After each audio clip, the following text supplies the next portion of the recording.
And if you incorporate these in your life, you're a good person. You shouldn't look at it as a law. You know what I'm saying? This is a way of life. Not have I committed fornication.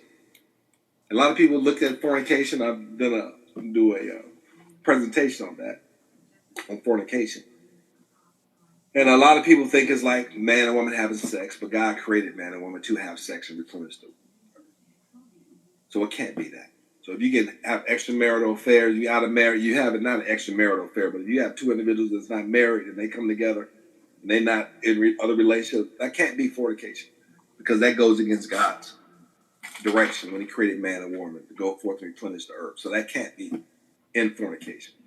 Now, fornication is the process where you create confusion in your environment, within your social framework in your community. You know, a son sleeping with the father's wife. You know, an uncle sleeping with the daughter of his brother. You know, relatives in marital relationships crossing that line. You know, men having sex with men.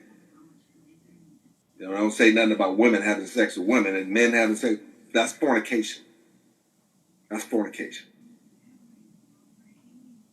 And it creates confusion in the household when the son sleeps with the mother. You know what I'm saying? The mother sleeps with the father of the wife, of the son's wife. You know, you see what I'm saying? So fornication is designed to not have confusion. You know, brother sleeping with his sister. You know, that's fornication. That's stuff that creates confusion within the framework of the family. And God is not the author of confusion, and that's confusion, right? And all kind of stuff come out of it. See, you know, you can probably even throw in the pastor sleeping with minor children in the congregation, you know, or people who are married in his flock, and he sleeps with the wife, and the woman sleeps with her husband. That's fornication. Creates confusion, destruction, right?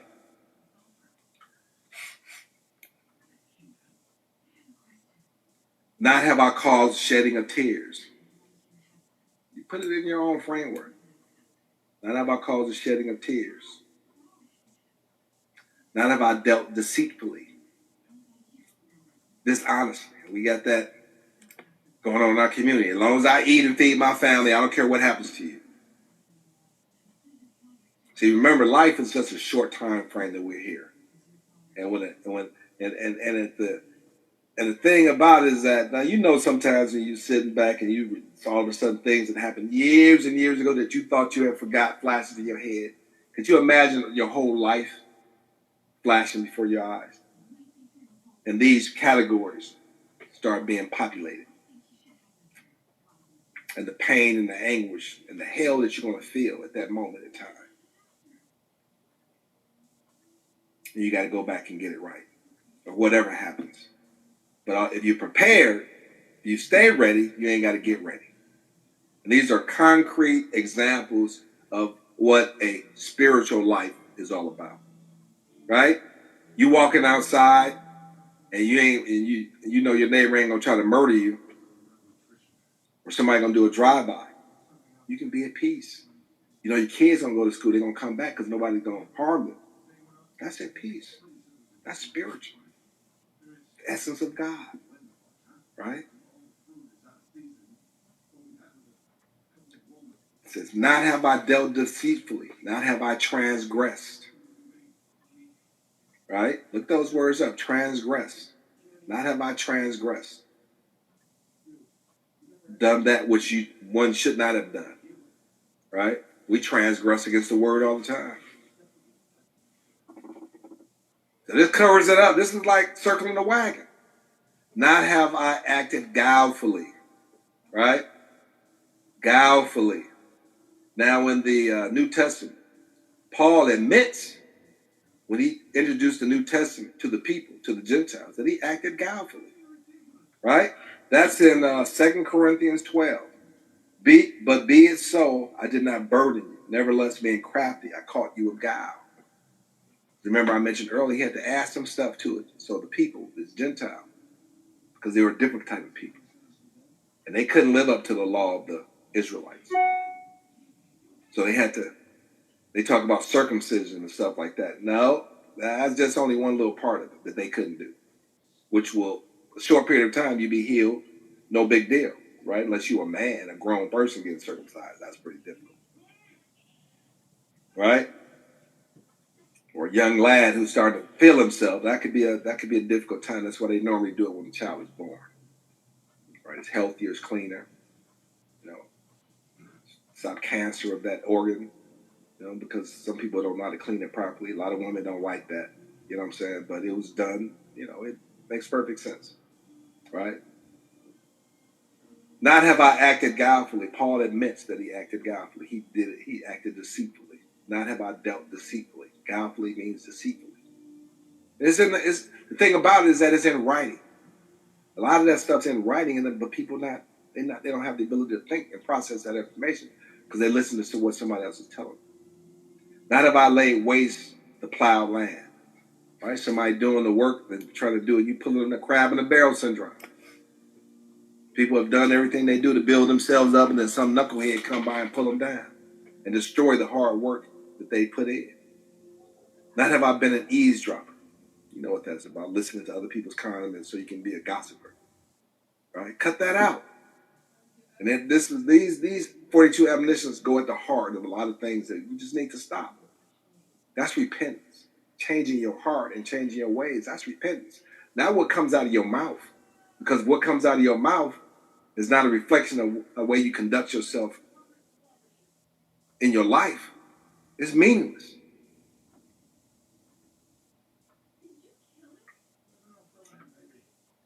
Not have I set my lips in motion against any man. Not have I been wrathful except for a just cause. Except for a just cause.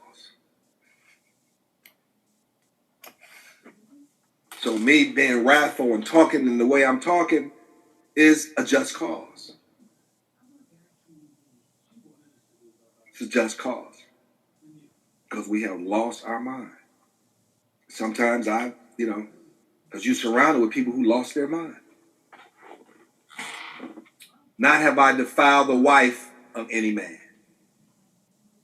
Not have I defiled the wife of any man. That's why it's good to get these when you are a young man. When you growing up. So you know, right? And women need to know. That's why you train up a child. So these are barriers. These are violations. These are spiritual violations. Right? Not only violating the laws of man, but these are violating the laws of God. To living in a healthy society. Because you know what happens. You mess with somebody else's wife. Right? Not have I defiled the wife of any man. That's stated twice. He said that twice. Right? Not have I polluted myself. You are the temple of God. Not have I polluted myself. Excessive. They drank wine in the Bible. You know, to clean out the intestines and the organs is healthy for that. But when you go overboard, excessive, then you pollute it, right? Like our water has been polluted, our air has been polluted. But in prior generations and ages, they lived in harmony with nature. As far as we know, right? Not have I caused terror. See, once again, Gentiles, they're terrorists. You know, not only in America, but all over the world, the globe, terrorism. You know, that's why they don't want to hear nothing about this. Not have I caused terror. Not have I transgressed. Not have I transgressed.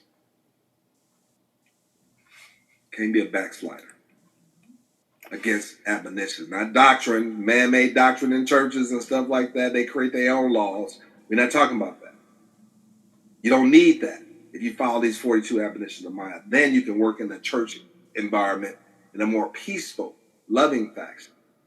Like I told you, watch that on Netflix, Greenleaf, and how these admonitions are not being observed in the church today, which is causing destruction. You can see that destruction on the tube there for believers. Let's get into the basics, man. It's not rocket science. This is something that we take personal responsibility for, that we can get through, right? Not have I burned with rage. Not have I burned with rage. Man, that's a tough one right there. But sometimes you just got to take some deep breaths and you got to kick back. But if you're living in this environment, it's really not a reason to burn with rage. See, so these are interconnected pieces. Because if you in a community with these things working together, and then everything has to be in balance. It's about balance. The virtues, you got to fit within those virtues of balance, right? So everything is cool. Talk about it. Reason with one another. Not have I stopped my ears against the words of right and truth. Not have I refused to listen to what's right and what's truthful.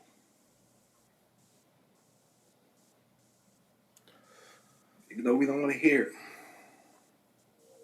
And it goes against the indoctrination and brainwashing of years and centuries. Because you've been lied to for over 2,000 years, you think it's right. My. When the fabrication started 2,000 years, and now you're uncovering the fabrication,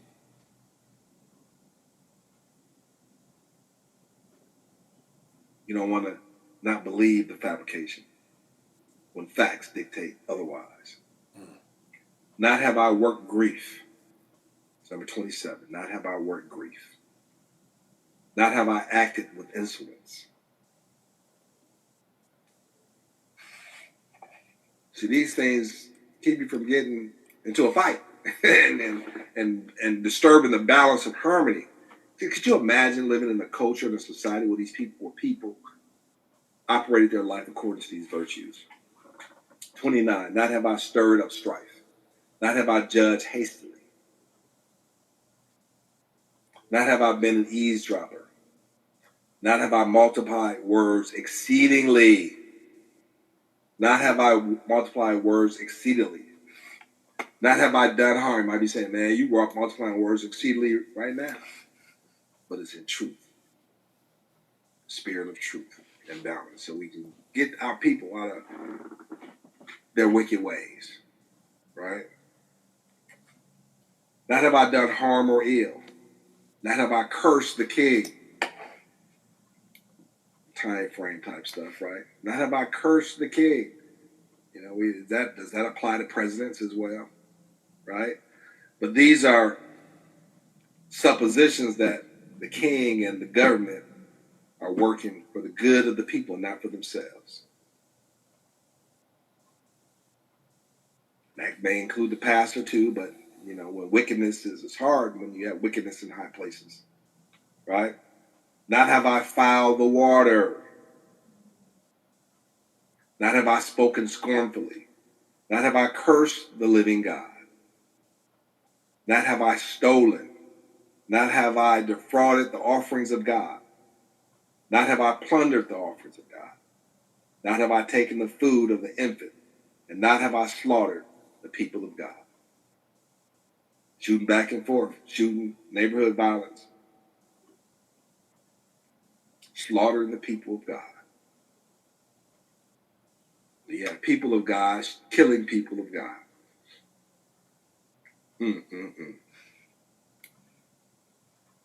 Your belief system must be dynamic and not static.